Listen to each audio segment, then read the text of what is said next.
lío. Os doy la bienvenida, como os decía, estoy muy contenta que estéis por aquí. Para mí es un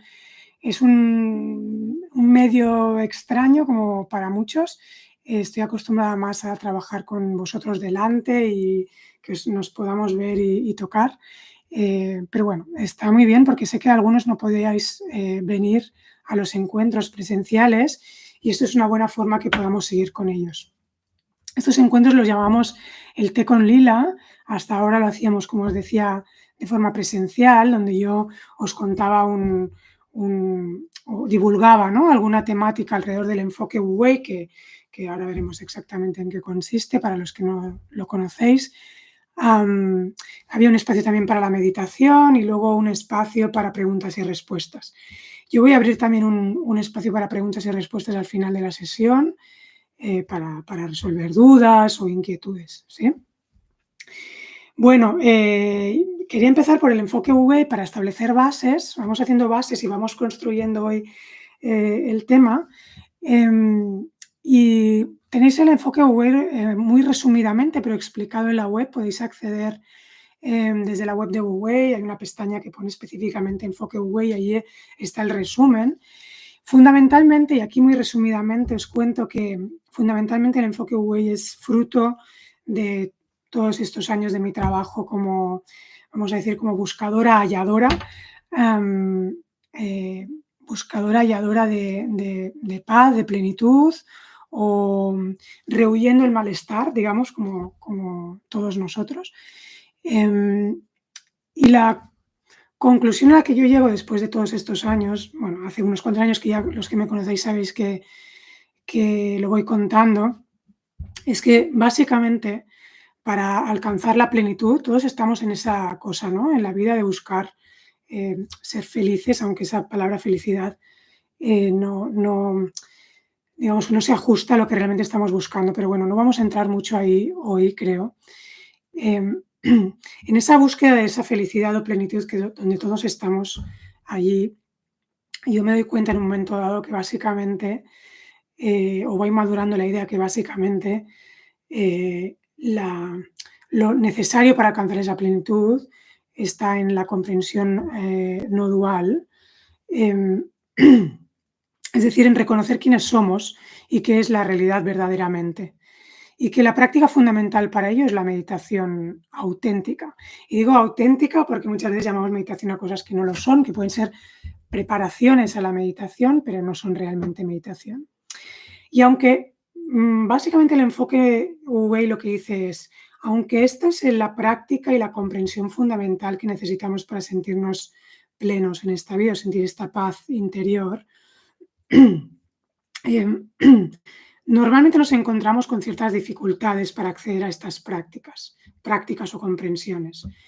Y como esto es difícil de acceder en ocasiones, ahora veremos por qué, en el enfoque Wu-Wei os propongo diferentes también comprensiones para ir madurando en eso, diferentes prácticas para ir nutriendo el terreno, como abonando el terreno, para sensibilizarnos y poder acceder verdaderamente a por ahora vamos a decir, aunque no es exacto, la experiencia de vacío o el reconocimiento de nuestra verdadera naturaleza, que es pura dicha, puro amor, que es plenitud, ¿no? Entonces, eso no tiene que ver, porque a veces hay confusión en que como que nuestra vida es algo lineal, donde yo voy madurando y hay un momento en el que ya como accedo a este conocimiento de comprensión no dual y de práctica meditativa, de meditación auténtica o también no dual, y ya está. Y todo lo demás ya ha quedado atrás.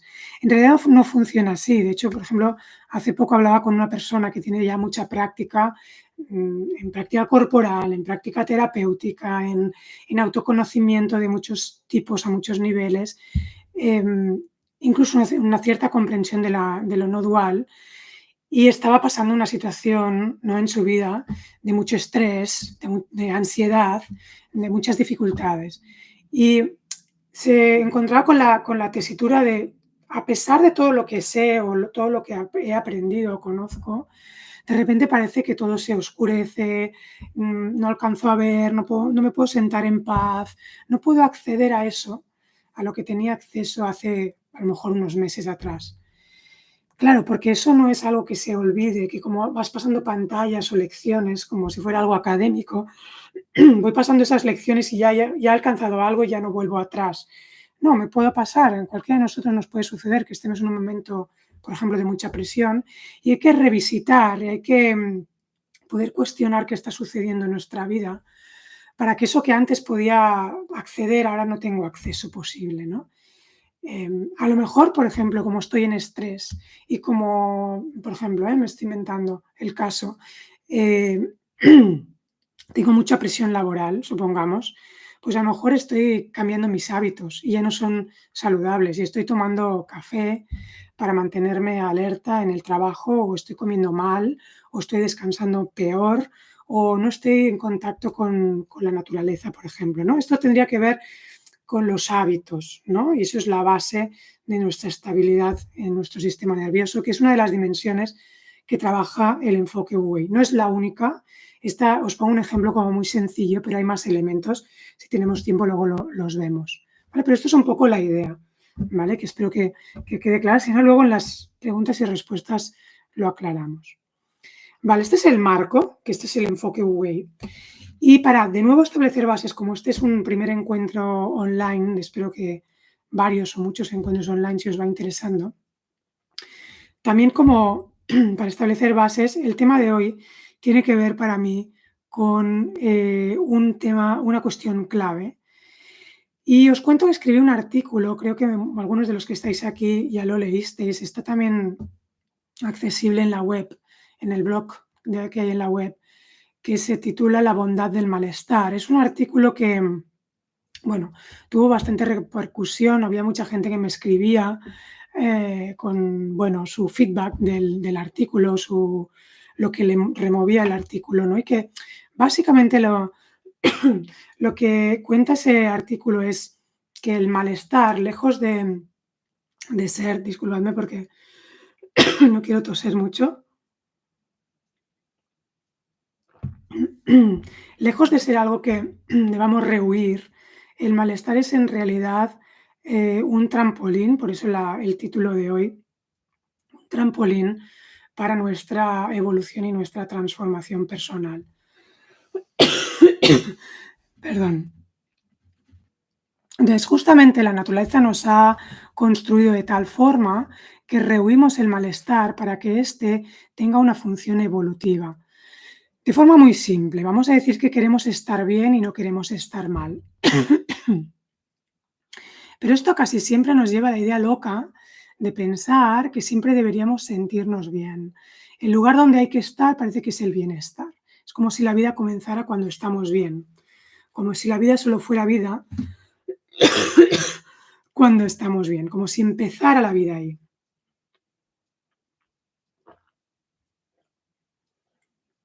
Bueno, perdonad porque estoy con mucha tos. No sé si voy a ser capaz. Me voy a dar un minuto.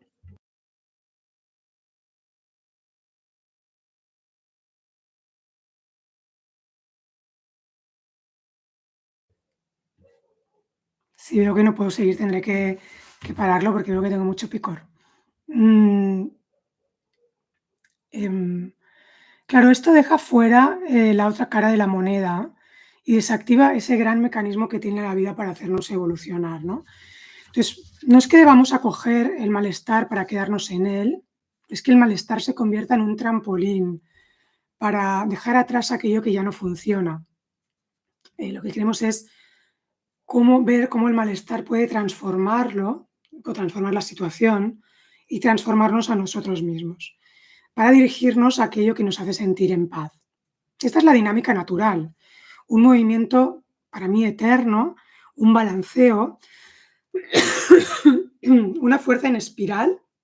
Es como, imaginaros, si visualizamos una espiral, veremos que, digamos, hay un movimiento hacia un lado, luego este mismo movimiento nos lleva al otro lado, ¿no? Al otro polo, y justamente por esa inercia de ir de polo en polo, en la espiral, se produce un avance, ¿no?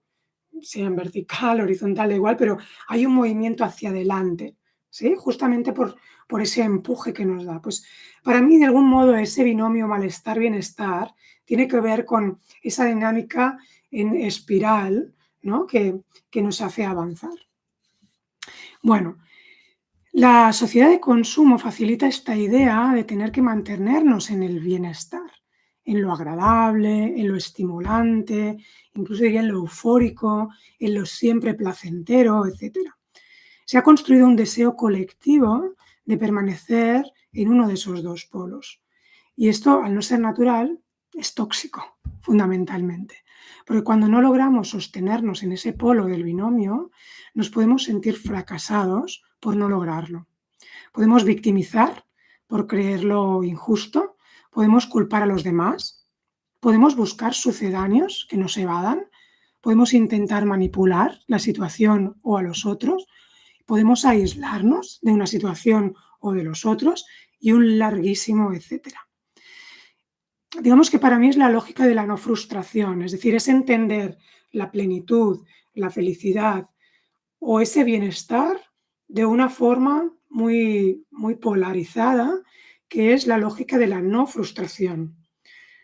Y eso sirve también para el ámbito espiritual, entendiendo espiritual como esa búsqueda de esa naturaleza auténtica de mí misma, y que mal entendido se considera que aquel que está realizado, aquel que descubre quién es o qué es su propia naturaleza real y la naturaleza real del mundo, es un lugar de donde no hay frustración. ¿Sí? El que ha despertado, incluso el iluminado, con muchas comillas, es aquel que no se frustra nunca o que es siempre feliz, que no tiene dificultades en la vida.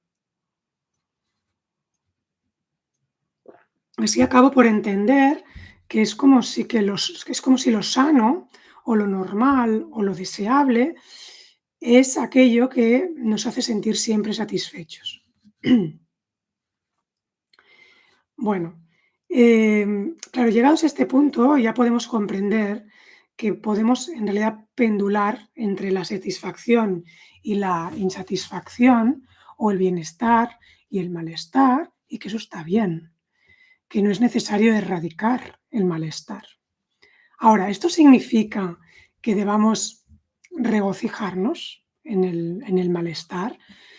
Para nada, justamente porque es un mecanismo de evolución necesario que no está hecho para quedarnos ahí. No estamos diciendo que la vida quiera que queramos, o sea, que el hecho de que no debamos rehuir el malestar no significa que la vida nos proponga que nos quedemos en el malestar. Justamente es un mecanismo, hemos dicho, de evolución y de cambio.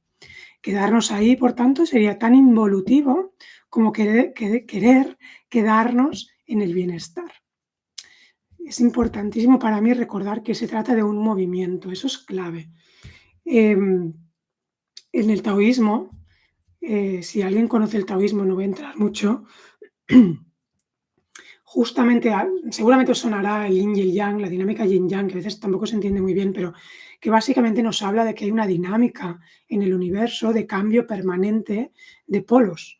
Pues esta es una dinámica permanente de polos, de bienestar a malestar, que es, si os acordáis del símbolo del yin y el yang, aunque nosotros lo vemos estático, me acuerdo que cuando yo estudiaba taoísmo me explicaron que esa foto en realidad deberíamos verlo como algo en movimiento, que lo que es en color, habitualmente lo vemos en color blanco y negro, aunque el original es rojo y azul, da igual. Lo que es blanco se convierte en negro y viceversa, es como que está fluyendo todo el tiempo. Y es esa idea taoísta que está en todas las sabidurías de toda la humanidad, de todos los tiempos, que es esa idea de que todo, lo único que permanece es la impermanencia, ¿no? Que todo está en movimiento. ¿Vale? Por tanto, no es que queramos quedarnos en el malestar, igual que no queremos quedarnos en el bienestar, porque no es la lógica de la vida, no porque queramos nosotros. Entonces, creo que nos hemos quedado sin herramientas para transformarnos y cambiar algo cuando sentimos malestar. Para mí el problema no es el malestar en sí mismo, sino que hemos dejado de tener herramientas para poder lidiar con ese malestar, o para ver qué hacemos con ello, o para no quedarnos atrapados en él, para no rehuirlo e ir fagocitados, ¿no? O ¿no? Como lanzados directamente hacia el bienestar compulsivamente, ¿vale? De hecho, la manera que hemos tenido más a mano para buscar o para salir del malestar es buscar el bienestar a menudo a prisa y corriendo mediante sucedáneos que no logran mantenernos en paz. Muchas veces, esto lo vemos mucho en acompañamiento individual o cuando hacemos grupos, vemos que muchas veces la causa misma del malestar es el hecho de querer estar bien, malinterpretando lo que es estar bien muchas veces. Por tanto, para mí el problema no es el malestar, el problema es no tener recursos para manejarnos ante las dificultades o las frustraciones que son naturales, incluso saludables para nuestra vida.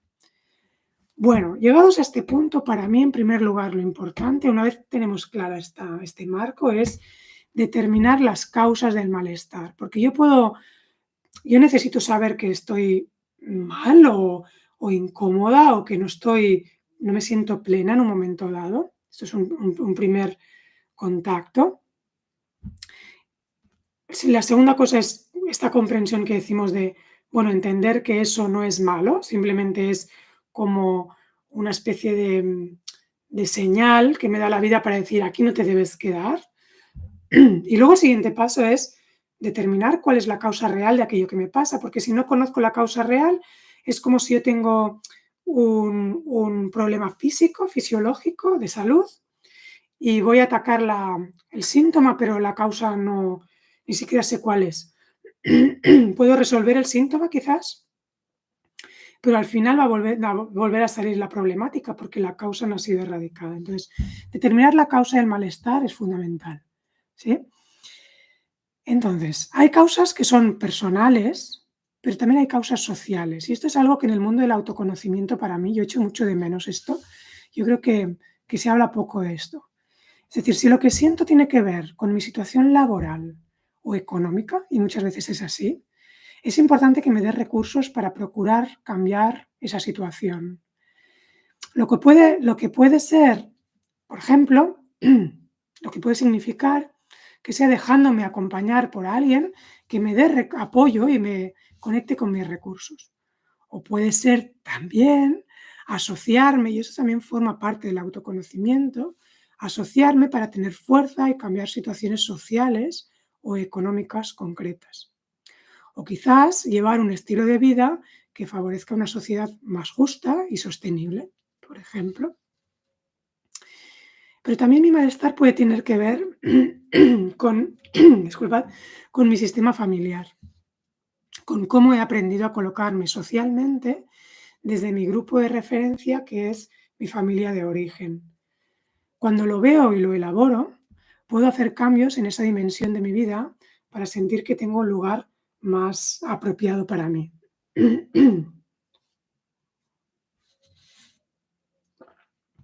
Mi malestar puede deberse a un estilo de vida que me esté intoxicando, por ejemplo. Comer y beber de forma inadecuada, no dormir lo suficiente, tener estrés, no estar en contacto con la naturaleza, por ejemplo, o estar expuesta a tóxicos, o un larguísimo etcétera a partir de aquí. También mi malestar se puede deber a mi estructura de carácter, es decir, a cómo filtro la realidad, a cómo respondo a esa realidad, a cómo me percibo yo mismo.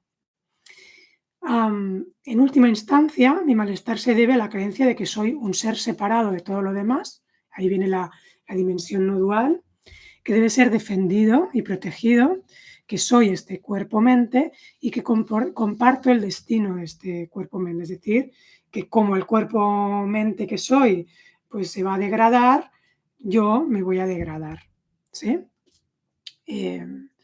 O como el cuerpo va a morir, yo voy a morir. Como yo soy frágil, como el cuerpo, perdón, es frágil, yo soy frágil, ¿sí? Como el otro puede rechazar mi cuerpo-mente, mi mi personalidad o mi físico o mi persona, como yo comparto esa naturaleza de mi ese cuerpo-mente, pues me siento rechazado, ¿no? Por la vida, de algún modo. Vale. Entonces, fundamentalmente, lo que yo os quería contar hoy es que se tratará no de rehuir el malestar, sino de usarlo para revisar mis hábitos, cómo vivo o cómo percibo la realidad y a mí mismo, para de este modo ir acercándome cada vez más a una plenitud mayor, haciendo caso de esta especie hemos dicho, no de alarma, porque eso sería poner una connotación negativa, pero sí de señal de cuando no estoy en el lugar adecuado, ¿sí? Bueno, esta es la idea fundamental, la idea clave que os quería, o las ideas clave que os quería contar hoy. No quería alargarme mucho. Es un tema que podemos ir desarrollando y que, de hecho, si queréis, tanto por Instagram como por YouTube, os invito a que podáis preguntar o comentar cualquier cosa que os haya suscitado un poco esta visión. Os dejo un poco de tiempo.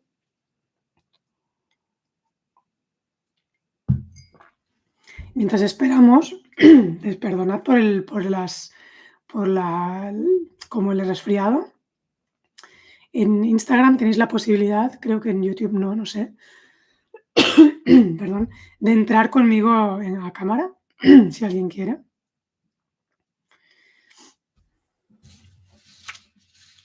Sí, algún comentario. Tengo solicitudes de cámara, pero luego creo que, a ver. Tengo solicitudes por parte de Edu y de Àngels. A veces sé que por otras ocasiones me ha pasado que no queréis entrar realmente. Lo que queréis es, bueno, estáis aprendiendo a utilizar esta herramienta. Me llega una pregunta por mensaje aquí en relación al enfoque Wu-Wei que os contaba al principio. Me dicen que si puedo desarrollar un poquito más, porque he apuntado un poco lo que era el enfoque, pero no os he contado, que no quería alargarlo mucho, pero si os parece interesante os lo cuento. Mirad, para mí el enfoque Wu-Wei es como, salió así, es como una especie de flor, donde hay un núcleo, que es este reconocimiento de este vacío, que es nuestra naturaleza real, este darnos cuenta, este vivirnos como seres plenos, dichosos, amorosos, infinitos que somos. Que esto, en términos de práctica, en lo que nosotros vemos, puede darse a través de la meditación, la meditación auténtica, y esa es la práctica fundamental que está en el núcleo de este enfoque, ¿sí? Estaba pensando que si puedo os voy a compartir en pantalla, los que estáis en YouTube, la flor y lo veréis bien. Os decía que como a veces esto es inaccesible o no estamos maduros en un momento dado o estamos distraídos, hay 5 burbujitas alrededor de esta burbuja central, como si fueran pétalos de esta flor. Una de ellas son los hábitos, que es lo que os contaba, que es seguir para mí las leyes naturales de la vida, como puede ser algo tan básico como comer lo que es razonable para el cuerpo, es qué comer, qué cantidades, qué cosa, qué calidades y cuándo comer y cuándo no, pero estar en contacto también con la naturaleza, seguir los ciclos circadianos, vivir más en el exterior, que nos toque la luz solar, darnos descanso, un descanso nocturno y algunos etcétera más en relación a lo que es más fundamental, ¿no? Que es lo que nos va a dar salud en el cuerpo y estabilidad al sistema nervioso.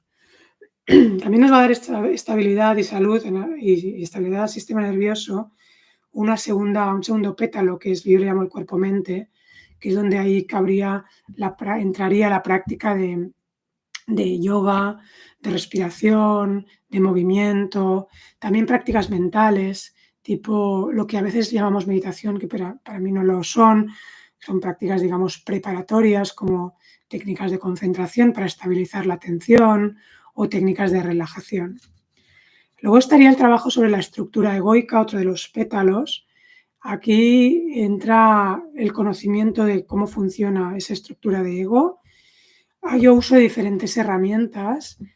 Puede ser la herramienta de la astrología psicológica, puede ser de forma secundaria. Fundamentalmente, y ahora en estos tiempos mucho lo estoy usando, la herramienta del eneagrama.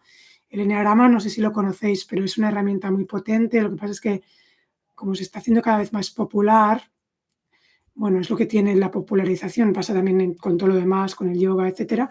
A veces se simplifica demasiado, se caricaturiza demasiado y se usa mal muchas veces. Pero bueno, usado bien y en profundidad es un trabajo muy rico y que nos ayuda a entender lo que no somos, ¿no? Lo que creemos ser. Yo soy esta, yo soy Lila y Lila es de esta forma.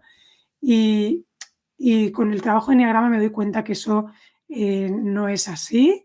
Eso es solamente un patrón, que yo es como si fuera una especie de disfraz que yo estoy usando, que yo he aprendido a usar desde pequeña, pero que no es para nada lo que yo soy en realidad. Y luego hay dos pétalos más. Uno es el proceso terapéutico, donde estoy acompañado normalmente, individualmente o en grupo, para sanar esos elementos, digamos, normalmente de herida, ¿no? Lo que son las heridas psicológicas, emocionales, que han ido sucediendo sobre todo en mi infancia y que, digamos, que entorpecen mi mirada introspectiva. Yo he sido testigo, yo creo que mucha gente que está en el mundo del autoconocimiento o que no me gusta mucho llamarlo espiritualidad, pero vamos a decirlo así por ahora, hemos vivenciado esto. Cuánta gente que puede ser altamente capaz, a lo mejor en el mundo del yoga, haciendo posturas, por ejemplo, y luego vemos que su estructura egoica y sus heridas, ¿no? Su ego al final, realmente no, como que hacen que esa persona no pueda, o sea, digamos, esté llevada, esté conducida más por sus necesidades egoicas o narcisistas que por su luz, por su amor, por su conocimiento, por su comprensión, ¿no? Entonces, para mí el proceso terapéutico es algo absolutamente necesario, igual que es como el proceso terapéutico va de la mano de trabajo con la estructura egoica como el eneagrama, ¿sí? Es como conocer mi estructura caracterial, mi forma de funcionar y cómo funciona mi ego, para que mi ego no se ponga en medio siempre, que es lo que es especialista en hacer. Y luego, para terminar, el último pétalo es la comprensión no dual, porque, bueno, hay un dicho en yoga que yo suelo comentar, que se repite mucho, que es aquello de más vale un gramo de práctica que toneladas de teoría. Bueno, yo estoy de acuerdo, pero relativamente, porque podemos practicar mucho, pero si no tenemos la comprensión, no nos va a servir para nada. De nuevo, esto en el mundo del yoga lo podemos ver muy bien. Podemos practicar muchísimo, pero podría ser el mundo del yoga o las técnicas meditativas o preparatorias a la meditación o las técnicas de respiración. Podemos hacer mucha práctica que si no sabemos, si no entendemos realmente de qué va la realidad, de qué va, cuál es nuestra propia naturaleza real, auténtica, estamos realmente perdidos. O sea que básicamente, para mí, si tuviera que resumirlo, sería esto. Como os decía antes, podéis acceder a la web para poder entenderlo un poquito más, aunque está muy resumido, y haré algunos encuentros para los que estéis interesados acerca del enfoque.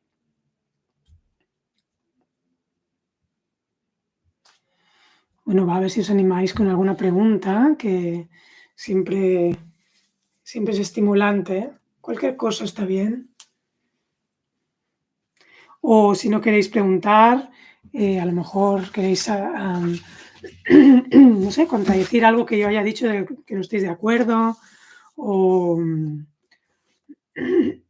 O, o algo que podríais añadir también, que también está bien, así aprendo yo. No, nadie se anima a ninguna pregunta.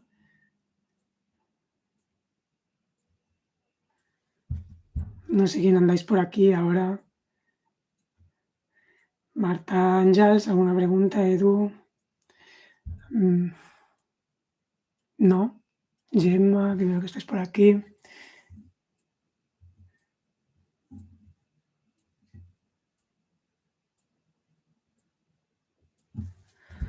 Bueno, pues si no hay preguntas,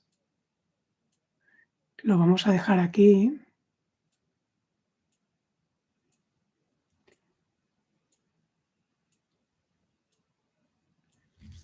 A ver, tengo una pregunta desde YouTube. A ver, si nuestras heridas familiares nos dan malestar, ¿crees que podemos usar el enfoque Wei? Claro, dentro de este enfoque, claro, la respuesta simple es sí. De hecho, parte del trabajo tiene que ver con estas heridas familiares. Es decir, aquí lo que ocurre es que cuando vamos haciendo trabajo, esto aunque está expuesto así como una, a ver si puedo, si soy capaz, voy a intentarlo mientras os cuento esto, voy a intentar, a ver si soy capaz de mostraros la flor. Bueno,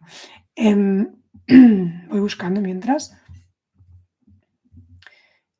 Aquí lo que ocurre es que mientras vamos haciendo, es lo que os decía, que aunque es una flor, y siguiendo la línea de la espiral que os decía antes, igual que la naturaleza para mí funciona en espiral, ¿no? Hay una imagen muy bonita, no sé si la habéis visto, pero os animo a buscarla, que es que tenemos la idea de que, me voy un poquito, pero tiene que ver, y que tenemos la imagen de que el Sol es algo estable y que los planetas van moviéndose alrededor del Sol, pero en realidad lo que ocurre es que el Sol se está moviendo todo el tiempo. Entonces lo que sucede es que los planetas son arrastrados por la órbita del Sol, ¿no? Por la masa del Sol, y van creando la órbita a su alrededor, y lo que va sucediendo es que esta órbita, como se va desplazando el planeta, va generando esta espiral. Es lo que os decía, es un movimiento de binomios, ¿no? De hacia un lado, hacia el otro, que se va moviendo en el espacio. En realidad, el trabajo con esta flor, que ahora os voy a intentar enseñar, a ver si soy capaz, porque es la primera vez que lo hago. Mirad, sí, creo que sí. A ver, creo que la estáis viendo. Sí, la estáis viendo, ¿verdad? La están viendo en YouTube. Aquí no os lo puedo compartir. Em, esta flor lo ponemos así porque necesitamos como hacer una aproximación más analítica, ¿no? Como para separar, para entender. Pero en realidad es un trabajo en espiral, es decir, yo a lo mejor estoy, así se ve, ¿no?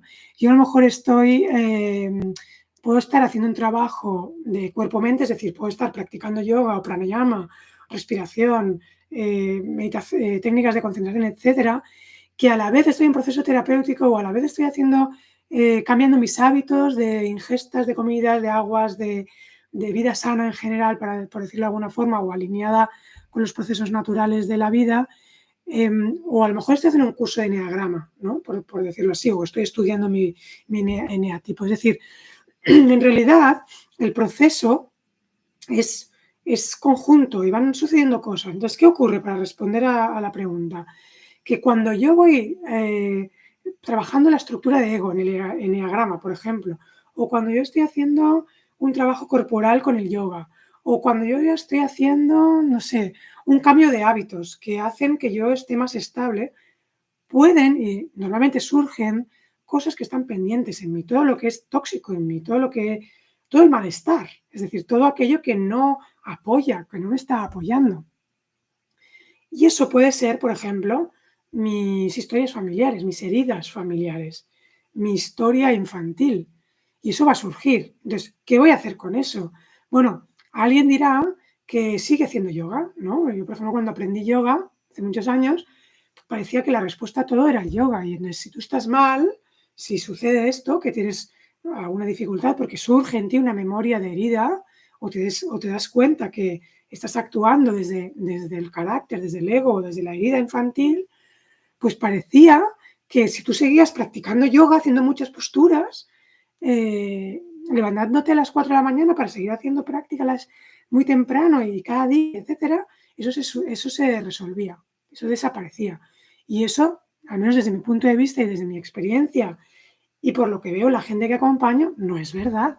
O sea, eso es un apoyo. La práctica de movimiento o corporal, vamos a decir, o de cuerpo-mente, es necesaria probablemente para todo el mundo, o como mínimo es, ¿cómo es? O sea, como que no, quizás no es necesaria, pero quizás es, queremos hacerla, o sea, sería razonable que se hiciera, pero no es la respuesta a todo.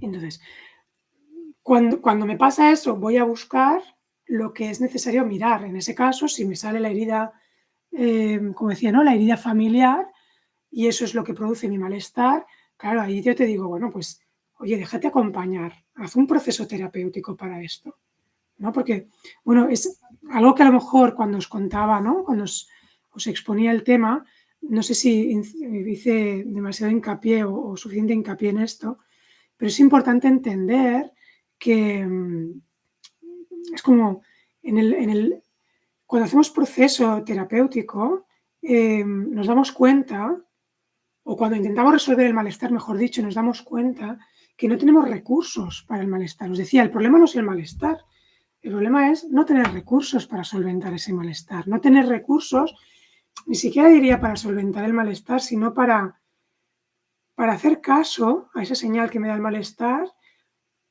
y poder acudir a esa llamada que me dice, transfórmate, cámbiate. ¿Y cómo lo hago? Ahora me doy cuenta que el malestar es porque, como se dice por aquí, porque hay una herida o porque tengo dificultades que vienen de una herida familiar o tengo dificultades con mi familia. Bueno, pues déjate acompañar, vete a un terapeuta, por ejemplo, ¿no? Que te pueda acompañar en eso. Cambia tus hábitos, haz alguna práctica corporal y mental para aflojar la ansiedad, ¿no? Pero no conviertas la práctica mental o corporal para aflojar la ansiedad como si eso fuera lo que va a solventar todos tus problemas y te va a llevar a la plenitud, porque es lo que decíamos, yo puedo curar el síntoma, pero si no voy a la causa, por mucho que yo me relaje y tenga un sistema nervioso más estable, yo conozco mucha gente como muy estable a nivel del sistema nervioso porque hacen una vida saludable y tienen una práctica sostenida de yoga, pero que luego tienen una estructura egoica muy fuerte que no les permite sentirse plenos, ¿no? Entonces sí, claro, eso es una forma de trabajar desde lo terapéutico, sería en este caso, para responder a la pregunta. Para los que vais entrando en Instagram, que gente que va entrando así ahora, bueno, estamos en la fase de preguntas y respuestas, fase final del encuentro, por si alguien quiere comentar algo.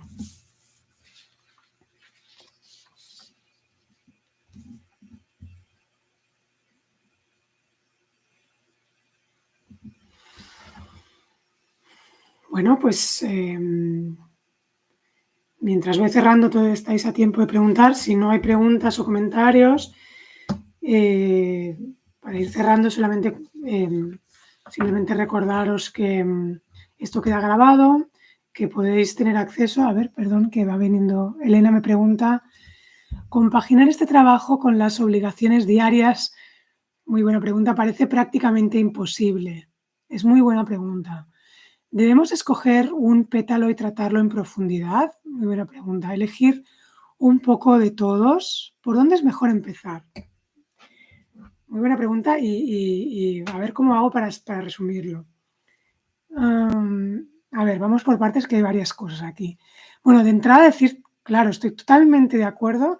Mira, hay una cosa interesante y es que en el mundo del autoconocimiento psicológico y espiritual, se habla mucho del gurú o del maestro, ¿no? Y que se debe encontrar un maestro, una guía que nos ayude a encontrar esa plenitud. Yo siempre digo que el mayor gurú, el mejor gurú o el mejor maestro es la vida misma, es la cotidianidad, es decir, esas obligaciones diarias que de algún modo la vida nos pone delante y que nos sirven para ir, digamos, madurando y conociendo cómo funcionamos ante esos retos, ¿no? O sea, es muy fácil retirarse en las montañas o en un ashram o ¿no? En un monasterio y allí estar en encontrar la paz. Pero luego cuando volvemos al mercado, lo que los taoístas dicen, volver al mercado, ¿no? Que es volver a la cotidianidad, amigo, ahí nos encontramos con que, wow, ahí es mucho más difícil sentirnos en plenitud. Por tanto, súper buena la pregunta porque es, digamos, el gran obstáculo, ¿no? Lo que pasa es que podemos darle la vuelta y darnos cuenta que como digamos, no es algo a evitar, sino que es, de nuevo, la idea esta de que es el maestro en forma de hijos, en forma de trabajo, en forma de relaciones, en forma de pérdidas, en forma de todas las experiencias que nos van sucediendo, ¿vale? Por tanto, primera cosa decir que es para mí esencial entender que eso no está fuera del trabajo de autoconocimiento, que la vida, lo que sucede en la vida, las relaciones, las experiencias de la vida son el maestro, ¿vale? Eso es importantísimo,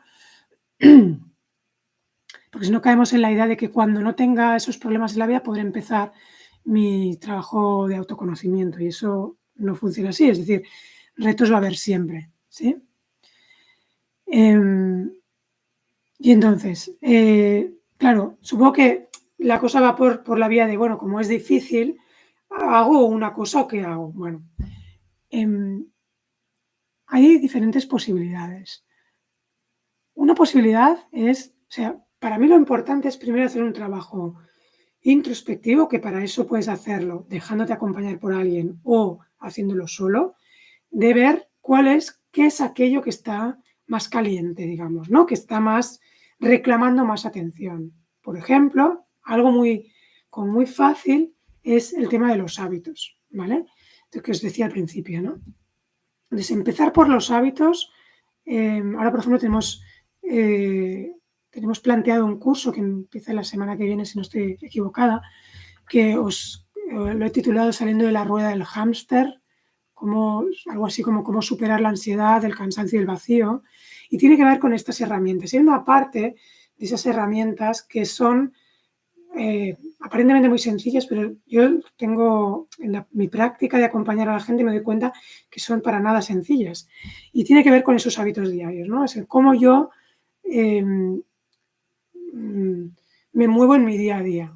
Porque ese moverme en mi día a día, por ejemplo, a qué hora me voy a dormir, por ejemplo, o qué como o dejo de comer, tiene que ver con todos los otros elementos. Tiene que ver con mi estructura de carácter, con mis ansiedades, con mis dificultades, con mis heridas infantiles, con mi falta de comprensión no dual, ¿no? Con mi sistema nervioso alterado. Entonces, en realidad, cuando accedo desde los hábitos, va a despertar todo lo demás. Entonces, a mí me da igual por dónde empieces, porque yo sé que empieces por donde empieces, si haces un proceso rico, vas a tocar todos los pétalos, ¿sí?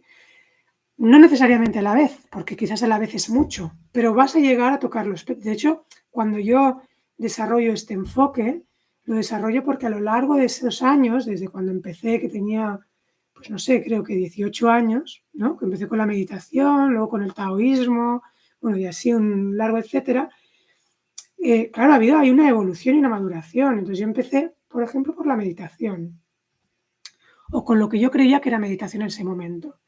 Pero eso luego me llevó al yoga, a lo corporal, y luego me llevó a lo terapéutico, porque vi que necesitaban una parte de sanación. Y luego, bueno, y antes de eso, después de la meditación, entré en la no dualidad.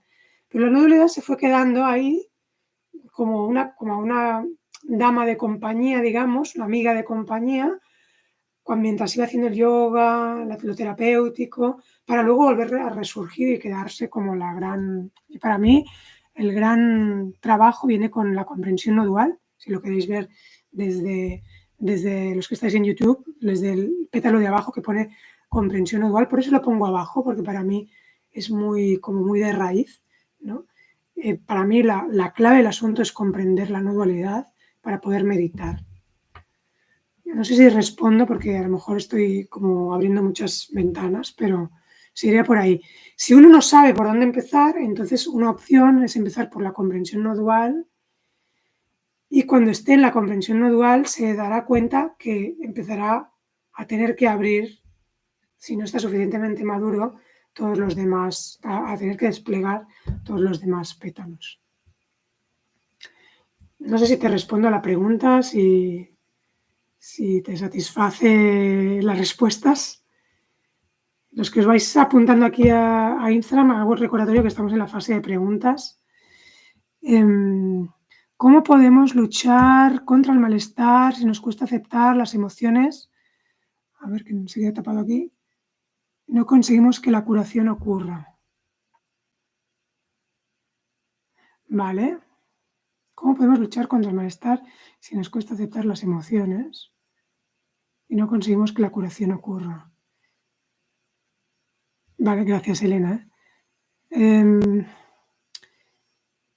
A ver, ¿por dónde lo enfocamos esto? Porque son preguntas que abren campos muy amplios, que no quiero enrollarme. Yo creo que aquí tiene que ver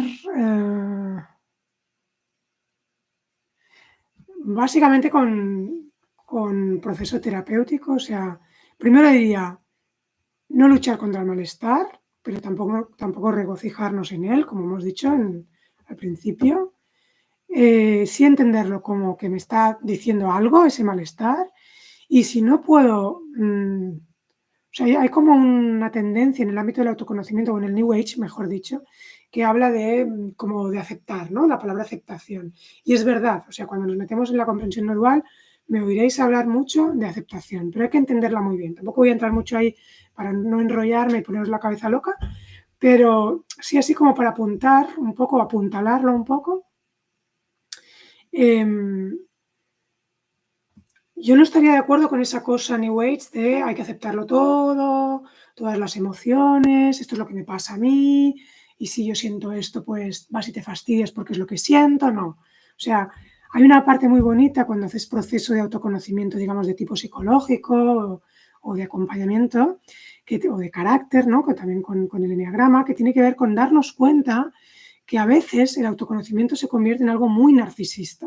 Es decir, el mal mayor que tenemos y que nos lleva a tener que hacer todo esto es el narcisismo, es esta especie de enamoramiento de uno mismo, aunque sea para sentirnos, no tener una buena imagen de nosotros mismos, también es un narcisismo eso.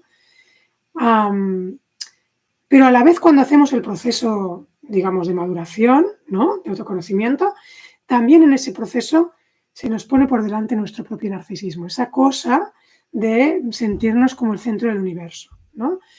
Y eso es una mala comprensión. O sea, yo creo que hay una parte del autoconocimiento que debe recordarnos que si el autoconocimiento no me lleva a una mirada del otro, a un reconocer al otro, a un respetar al otro, a una mirada compasiva, en el mejor sentido de la palabra, empática, es que no es autoconocimiento en absoluto. Si el autoconocimiento real solamente es autoconocimiento, si yo, a medida que voy avanzando, no solamente siento que estoy más en paz conmigo, sino que siento necesariamente que estoy más en paz con el mundo y con el otro.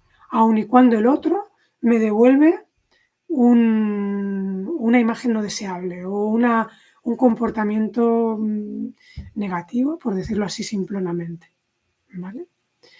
Y entonces hay una parte del trabajo que es reconocer que esas emociones, tendríamos que afinar la pregunta, pero que una parte de esas emociones están de nuevo diciéndome algo te está pasando, algo debe ser transformado. De nuevo, no sé si respondo a la pregunta, pero espero que sí, dentro de los límites del momento de hoy.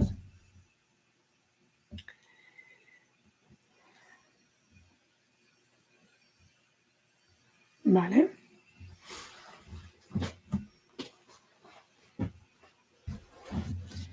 pregunta más.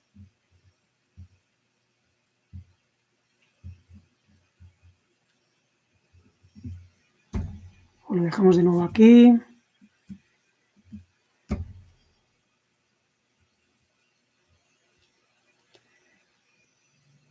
A ti, muchas gracias a ti por preguntar.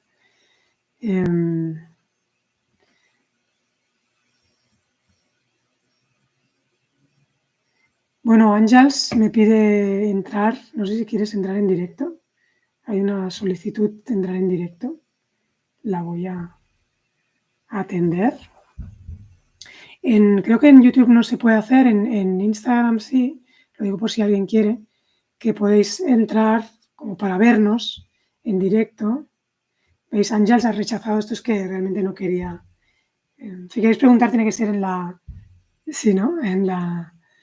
En los 3 puntitos. Bueno, pues estoy contenta de haber hecho este primer té con Lila a distancia, porque sé que muchos no podéis venir presencialmente. En principio, os cuento que en principio vamos a hacer estos encuentros a distancia, en streaming, cada 15 días si es posible, si no pasa algo. No quiero tampoco comprometerme en algo que, bueno, quiero dar espacio a que la vida nos diga exactamente cómo va a suceder, pero en principio va a ser cada 15 días, más o menos en viernes o en jueves. No puede ser en jueves porque creo que la semana que viene tenemos ya el curso del hámster. Os animo a suscribiros al canal de YouTube, a estar al tanto de Instagram si os apetece. Sé que lo de las redes para algunos, bueno, hay una ambivalencia porque nos permite estar ahora aquí, pero también es bastante abrumador. O sea que en la medida que queráis estar suscritos, estar atentos a los próximos encuentros. Yo voy a estar cada vez más también en estas plataformas. Os animo hasta a entrar en la web, a ver un poquito el enfoque. Y si queréis, pues a participar a todas las actividades que voy proponiendo. Yo estaré encantada de que estéis ahí. Sabéis que para mí, los que me conocéis, ya sabéis que tratar directamente con la gente es lo que más me interesa para poderos acompañar en este proceso, que es tan rico y tan provechoso, y que en este sentido, esto es el enfoque Wu-Wei, esto es una manera de verlo, pero que es una senda bellísima que no se acaba. Bueno, pues creo que lo dejamos aquí, si os parece. Espero que os haya sido útil. Seguimos en contacto y nada más. Muchas gracias. Gracias a los que estáis por Instagram. Gracias a los que estáis por aquí. Nos vemos pronto, espero. Que estéis bien. Chao, chao. Gracias.